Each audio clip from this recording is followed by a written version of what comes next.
IPOB is a registered organization in more than 120 countries of the world. IPOB are there. IPOB is known as a non-violent movement that has targeted the actualization of Biafra, because we believe that in Biafra, Africa dies. The leader of indigenous people of Biafra is Mazi Nnamdi Kanu, who is incarcerated in Nigerian DSS since June 2021. He has been illegally detained, and the Nigerian government is seriously crushing on IPOB members, trying to do everything possible to blackmail IPOB. But as IPOB that we are not going back. We are relentless in the pursuit of freedom, because that is our goal and our target. You are welcome to Biafra Television Europe. If this is your first time of joining us on BTV, you are welcome. I am NWA Ada Jovister Chichi. Let us take a look on IPOB press release.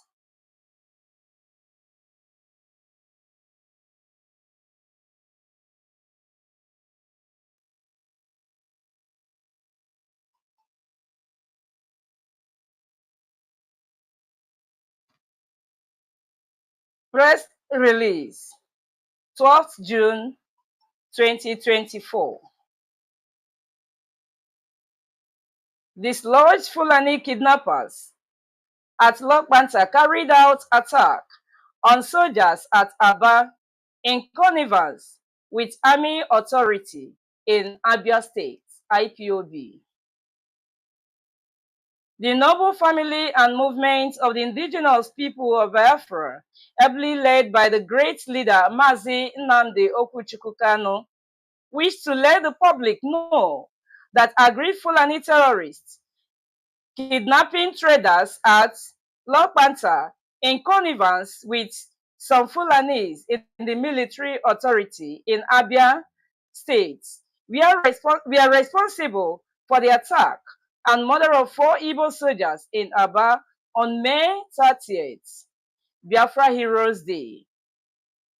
The attack was masterminded to blackmail IPOB and to attack the government of Dr. Alex Oti of Abia State. The Nigerian government and her murderous army falsely and hastily accused IPOB as responsible for the attack on Nigerian soldiers in Aba on May 30th, 2024, during the Biafra Heroes Day. IPOB denied the allegations and called for an investigation into the murder of the soldiers. Instead of carrying out an investigation, the Nigerian government and Nigerian army resulted in media blackmail against IPOB because it was premeditated plan to blackmail IPOB and the governor, Oti, the executive governor of Abia State. However, IPOB's intelligence unit, the M branch, went on cover among the Fulani traders to unravel the murderers of the soldiers on Biafra Heroes Day. The result of our findings that the attackers were Fulani militia. It was discovered that some of the agreed Fulani kidnappers masquerading as cattle traders at Lokbanta cattle market in connivance with the Fulani military hierarchy in Abia State launched the attack and murdered Nigerian soldiers to blackmail IPOB and to create confusion in the government of Governor Alex Oti for dislodging their criminal hideouts at Lokbanta cattle markets. Unit M branch gathered that the Fulani criminals and kidnappers who were using Lokbanta markets as a hideout were shot out of the market by Governor Alex Oti's demolition of the shanties and brothels inside the Lokbanta market, has been looking for means to create chaos in Abia State. The call by IPOB for sit-at-home on 30th May to honor Biafran heroes provided an opportunity for them to launch an attack on Abia State. The Obika-Abia military checkpoint was marked as the point to attack. They colluded with their brothers in Nigerian army in Abia State, who posted only the Igbo soldiers and Christian soldiers from Plateau State to the Obika-Abia military checkpoints to be used as sacrificial lambs. The plan was to murder the Igbo and Christian soldiers to create division among people and in the Igbo. That was the reason the Nigerian media were told to highlight that the murdered soldiers were Igbos. Nigerian media hardly attached the ethnicity or religion to the slain soldiers in the north. The army deployed only Igbo soldiers and few Christian soldiers to duty posts on that day because they had a secret mission to slaughter their fellow soldiers who are Igbo and a few Christian soldiers. They didn't believe that this information will come to public notice. The murder of the soldiers in Aba was planned and meditated to demonize IPOB. The media propaganda strategy was put in place to ensure they create confusion among Igbo and the IPOB movement.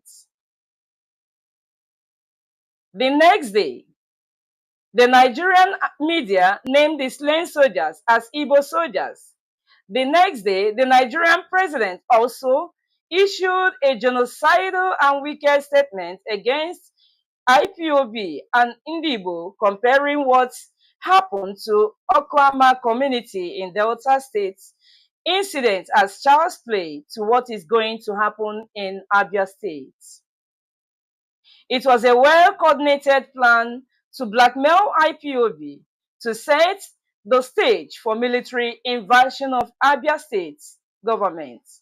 The M-Branch Intelligence Unit also revealed that Mieti Allah terrorist groups and Fulani jihadists are planning a second attack any moment from now. And they will mention IPOB ESN to demonize us.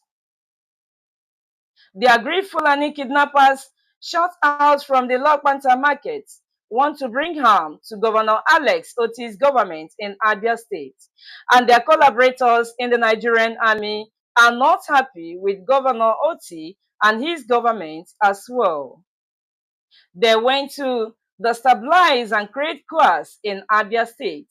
Dr. Alex Oti must be very careful and watchful. The aggrieved Fulani terrorists and their jihadi soldiers have vowed to make Abia State ungovernable for Dr. Alex Oti.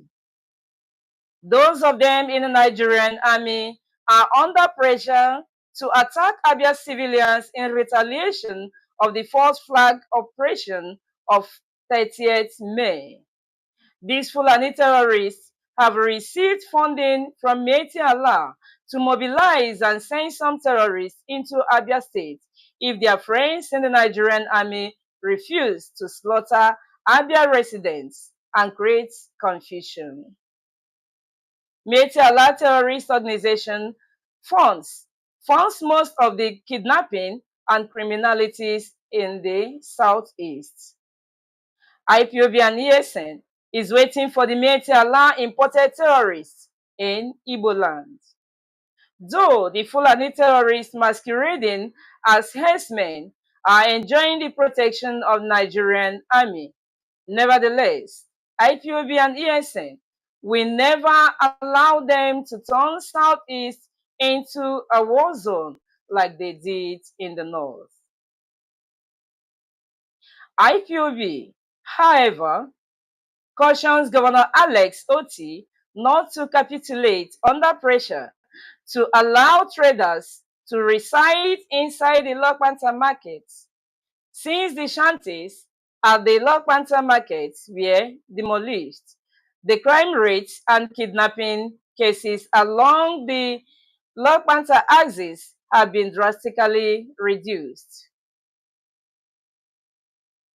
IPOB advocates for total shutdown of the Lokpanta cattle markets, if not to completely reform it, allowing only the legitimate traders in the market and not criminals, terrorists, and kidnappers. IPOB remains a non-violent freedom fighting movement.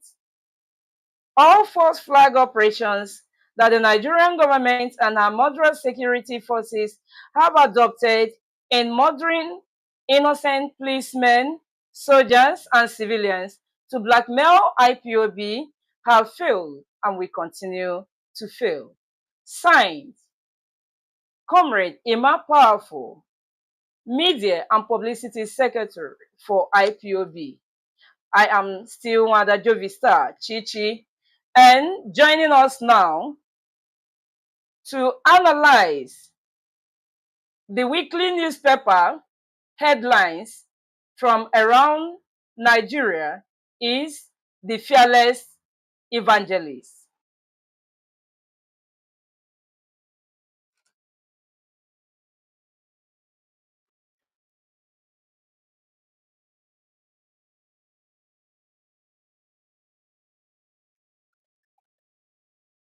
All right, as we be waiting for the fearless Evangelist to join us in the house, let us take a look at some of the news headlines. Residents and government officials have provided details of how terrorists, locally called bandits, killed over 50 people in coordinated attacks on Katsina communities on Sunday. Those killed included 4 policemen and 2 members of the state-owned security outfit. You can find this on Community Watch. President Bola Tinubu on Tuesday condemned the attacks, but no details. If you check the Premium Times, you can now read the full story of what went on in Katsina State on Sunday and how President Bola Ahmed Tinubu handled it and how no details came from Nigerian press. But let's take a look at what happened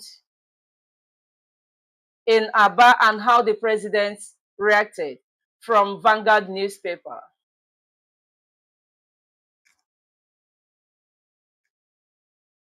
Words of the president.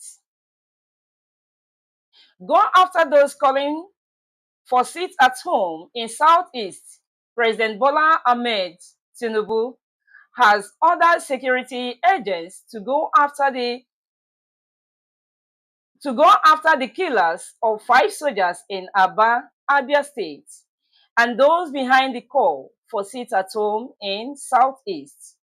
The president, who was reacting to the murder of 5 soldiers in Aba on Thursday, May 30th, to hunt the members of indigenous people of Biafra, IPOB. One, we come down heavily against those who have made it a habit to needlessly attack officers and men of our armed forces. You can read up the details on Vanguard of June 2nd. Now, we did the commemoration of our Heroes Day on the 30th of May. And our people complied in that seat at home. But because Nigerian government has been looking for a way to blackmail IPOB And Nigerian press, who will always go ahead to always describe IPOB as a proscribed group, will come out to write, because all they needed is to blackmail IPOB. The president did not call for investigation of what happened, because they know that it was the army, the Fulani, and the government, they colluded to carry out that particular attack. And why was it? It was Igbo soldiers that were posted on that very checkpoint, because they want to kill the Igbos in army and target against IPOB. Just like the way they will always send the Igbos in army to Sambisa Forest to fight the insurgency in the north. They will also kill them, and they will be reducing our numbers. They will reduce our numbers in army, they will reduce our numbers in every security force, and they will also reduce the lives of the civilians by going after them, tagging innocent and unarmed civilians terrorists. Why was there no investigation before the pronouncement of the president?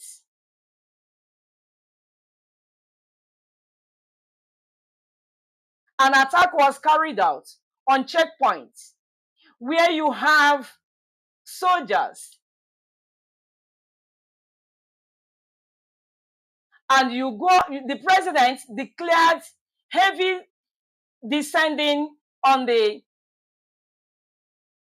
unarmed civilians, to the extent that the army are ransacking the villages, going from house to house. We all saw that video of where they packed both male and female, where the attack carried out by females. All they are doing is to see how they reduce our number. And Mr. President was quick to react to that incident. Now on Sunday night, or the wee hours of Sunday morning, the insurgents carried out an attack that 50 villagers were killed. According to press, that unnumbered people were also taken away. And all the Mr. President could do is to just condemn the attack. We didn't see the video of the army or the combined security forces going after the villagers in Castina. Not even a declaration was made. Nobody was held responsible for the killing of the policeman and the owner of a security outfit, the owner of Community Watch Courts. He was also killed. From time to time, there has been insurgency in the north, but nobody has ever been held responsible.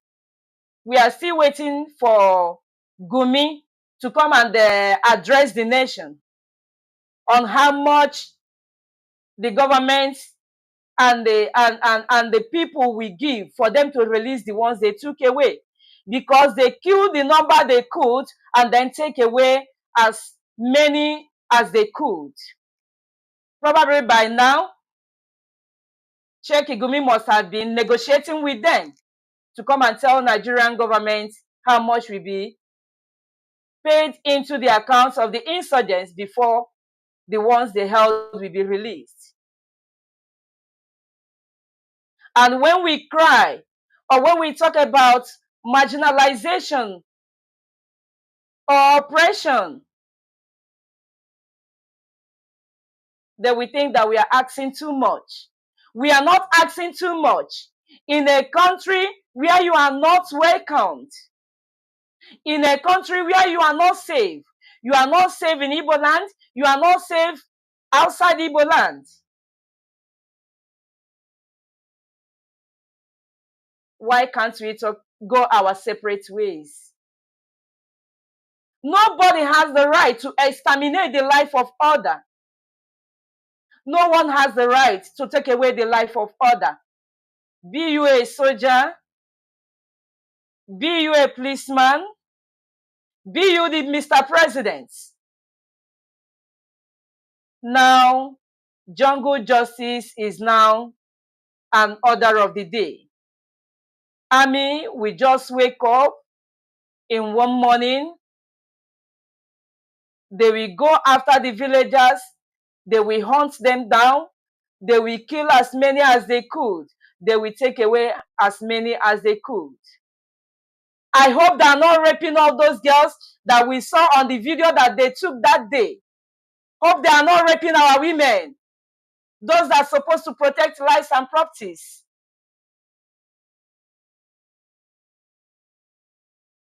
They will collude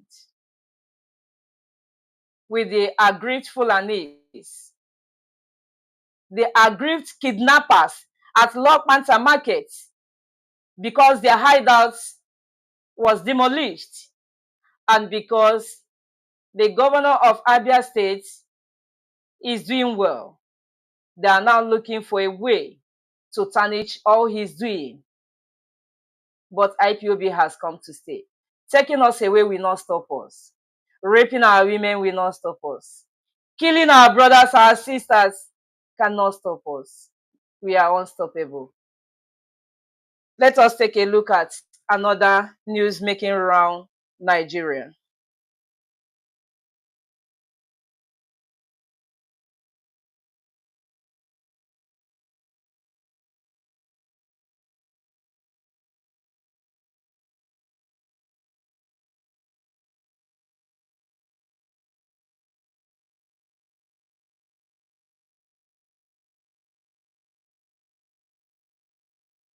The six Southwest governors met in a closed-door meeting, and their objective is to boost food production and food security in Southwest region. Now, it is very, very clear to all and sundry that the Yorubas are gradually going their separate way. Yes, they call it regional government. And the first, Mr. President first brought back the old national anthem to become new national anthem. And little did the Fulanis know that something is fishy. The next, they had all the Southwest governors had a closed-door meeting. They have already prepared themselves. They have already prepared their region. And they are now talking about how to increase food production to reduce the rising of prices of foodstuffs in Nigerian market every day. And they also talk about food security. They have charged the Minister for Agriculture to make sure there is food security for the region. Now, what is Eastern governors? What are they doing? Is there still anything like Eastern Governors Forum? Because the last time I checked, I saw Hope Uzodinma speaking on behalf of Southeast governors. But the last Southeast governor chairman that I knew was the former governor of Ebonyi State.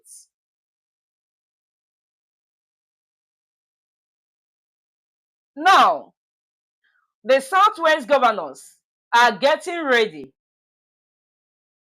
for regional governments. What do the Southeast governors have on the table? IPOB has been talking about food security. They have been encouraging our people to go into farming because they know that the only way our people cannot get hungry is by going back to the farm. And that is why IPOB has established ESN to make sure that our bushes and our farms, our farmlands are protected. IPOB is a proactive movement, not just only fighting for freedom. The proactive movement.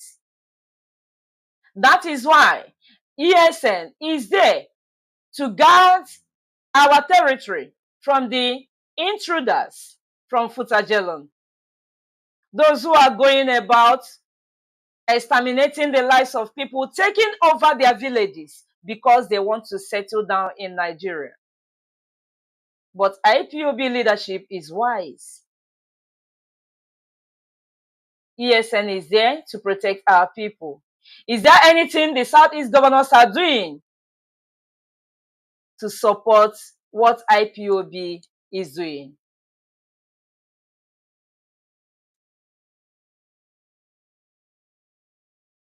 And that will take us to another news making round Nigeria.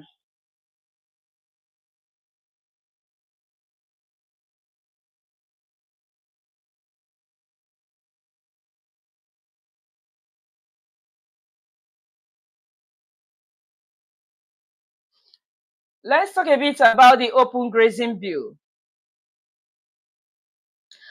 This open grazing bill has generated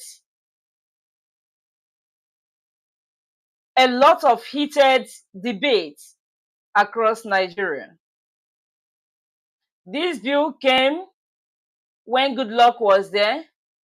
It resurrected again when Buhari was there. And now this same bill has already scaled second reading.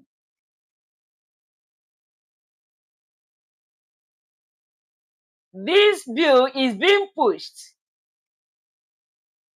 by the Fulanis because the Fulanis around the world does not have a home. Now they have decided that Nigeria is their settling ground.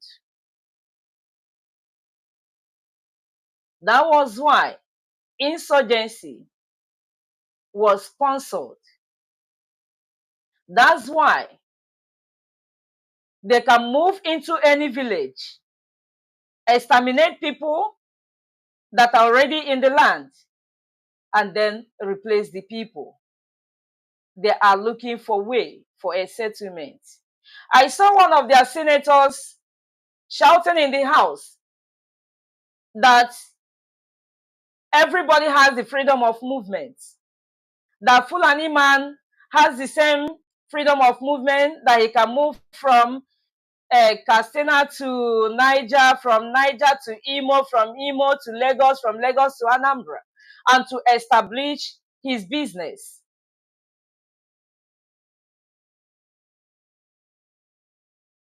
And my question to that very senator is, do people from West and people from Southeast, do we live in the bush? We rent houses, we pay taxes, and we rent shops and do our businesses in marketplaces or on the streets. But these are the men who will go and be dwelling in the bush. How can a human being created by God be living in the bush?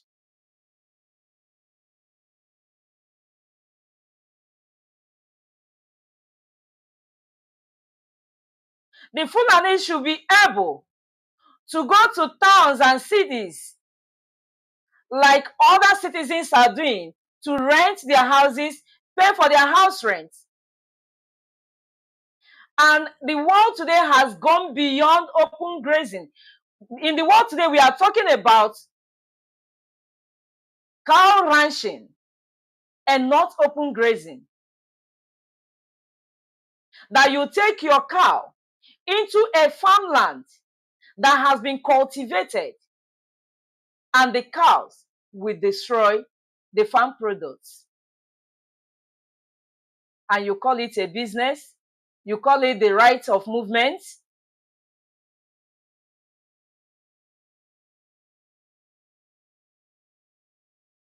And I'm hoping that that bill should not even see the light of the day, because IPOB is not ready to condone or to welcome these terrorists in our territory. Never. It is high time Southeast governors stood up and joined IPOB to defend Igbo territory. We don't care about the likes of Governor whosoever, Governor Peter Mba of Enugu State, who is giving out his land, or the land of the people of Enugu State, to the Fulanis to come and occupy. And we have been seeing that the Fulanis are beginning to do the exact thing they did in Benue State. Any day they like, they will rise and begin to massacre people. And Nigerian press will not carry it. But they will know how to blackmail IPOB. I'm even surprised that this time around, they don't even put flags. They don't put IPOB Legaria to use it to say, oh, this is IPOB, this is IPOB. Now we have gone beyond that.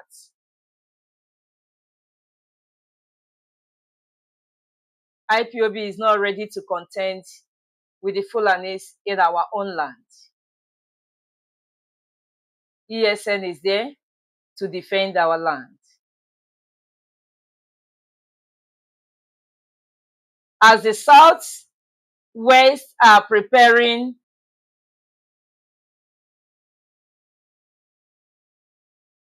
for regional governments or for exodus from Nigeria, IPOB are ready.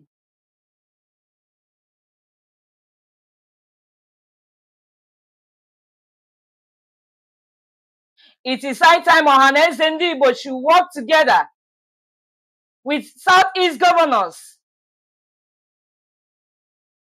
and redeem our people from the shackles of our enemies.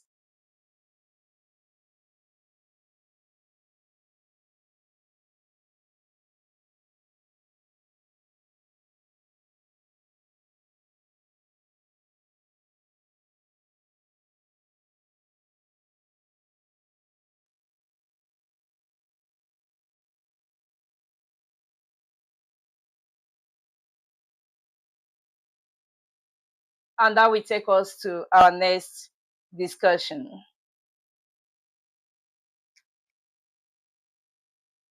Now, if we watch, we can see that in Africa, they are now trying to bring younger people to become presidents. We can now see the president of some countries like Burkina Faso. Their president is about 36 years of age. The president of Chad, the president of Mali, and Guinea, you can see them 36, 39, 44. But in Nigeria, we still bring the people that their official age is 74. And we all witnessed what happened on the so-called Democracy Day on June 12th. And yesterday,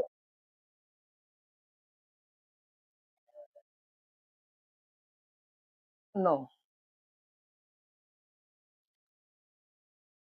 Now yesterday, Mr. President came out to tell Nigerians that his fall on Democracy Day was a swagger. Mr. President swaggered on June 12th.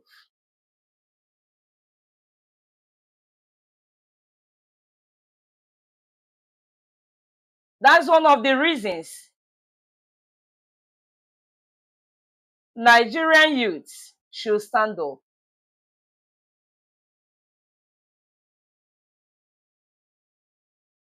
and do what is right. It is unthinkable that you will see a Nigerian youth supporting a great-grandfather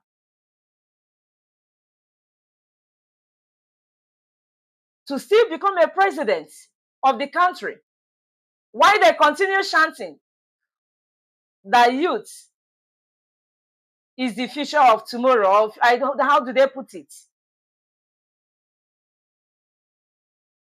When a president at 74, 80, 84, we have already seen those who have started campaigning for 2027. It's just 1 year. We still have 3 years to go. And 2027 campaign has already begun.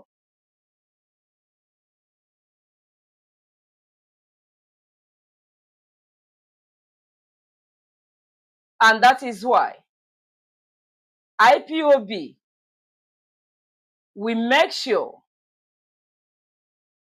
that this regional government is achieved, because we can't imagine having a president at 90, a man at 90 as our president. We need those whose frontal lobes are still functioning.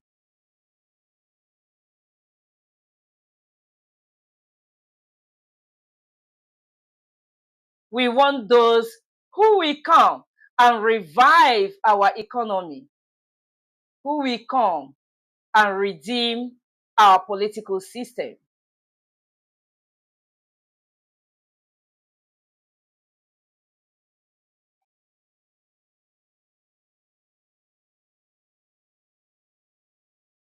Nigeria is not a nation, and Nigeria is not our nation.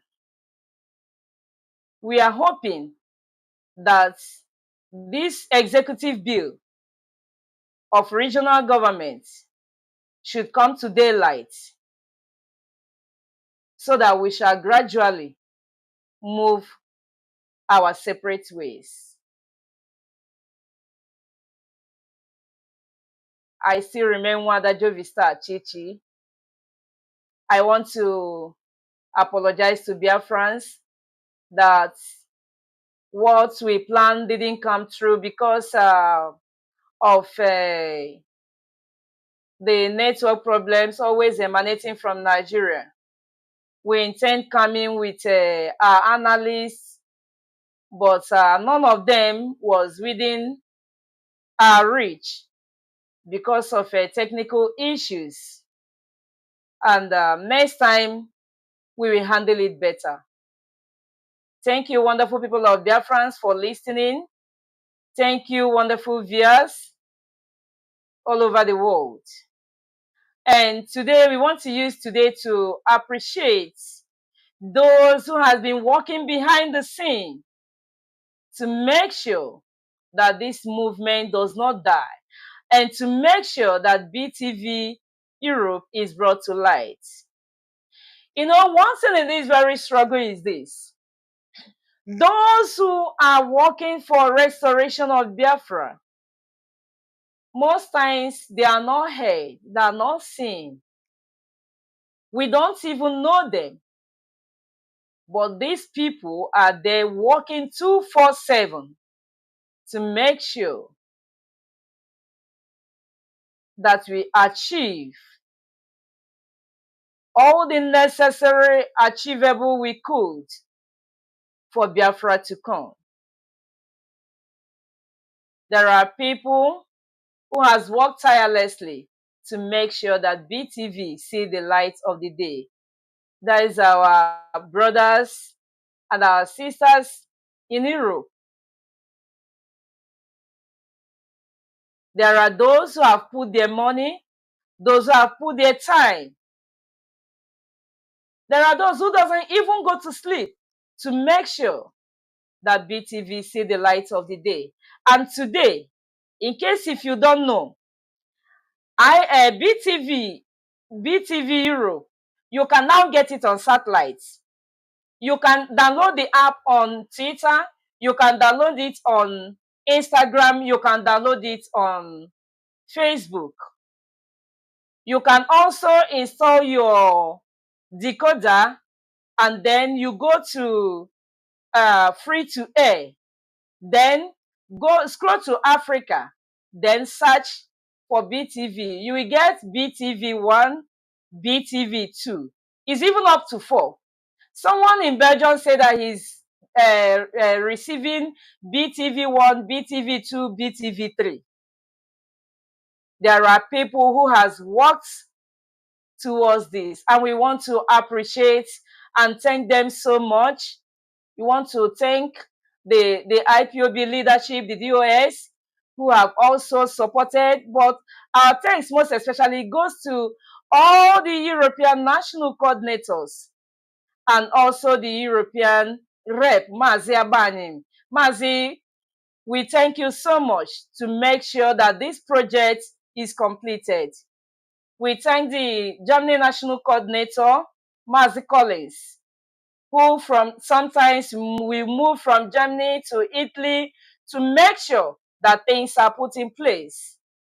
And we are not leaving behind Mazi KK Ugo, who has been contributing immensely, working tirelessly to make sure that this BTV project is actualized. And also there are people behind. Such people, they don't even like mentioning their names. They have contributed immensely. And there is also a man who is behind all the activities going on in BTV. Those going to radio, those coming on air, both live, both. I mean, this man has worked round the clock to make sure that BTV is functional. We thank all the people that have contributed, and we thank all the viewers. We thank those who share the programs on BTV. All of us are making our own contributions in our own different ways. We say thank you to all of you. And I still remain Ada Jovister Chichi. I'll see you on Sunday.